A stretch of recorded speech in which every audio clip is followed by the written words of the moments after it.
জয় শুভ শম্ভ, জয় ইয়মটি। সবাই ভিডিও দেখছে। আসুক এবারে এই তাড়াতাড়ি একদম হোটেল ঘর তো, হোটেল কঠিন করেছে।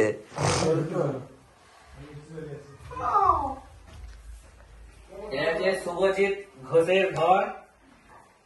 ইএমটিতে আজ 1 বছর আগে ও জিরো ছিল, বাস চালাতো এবং আমার কার চালাতো। এখন আমার কার চালায় না, এমনি নিয়ে যায়। তাই ও ঘর বানিয়েছে ইএমটি থেকে ইনকাম করে, ইউবিট কয়েন থেকে ইনকাম করে। সবাই বলে ইএমটি থেকে কিছু হয় না, বাইরের লোক, ইএমটি বাদে। দেখুন বাড়িটা কি সুন্দর বানিয়েছে। খালি দেখুন 1 বছর কাজ করে ও 2 স্টার, খালি 2 স্টার যদি এরকম বাড়ি বানাতে পারে তাহলে 3 স্টার 4 স্টার 5 স্টার কি করতে পারে এটা ভেবে নিতে পারবেন। ঠিক আছে, অনেক অনেক ধন্যবাদ বীজমোহন স্যারকে। নমস্কার।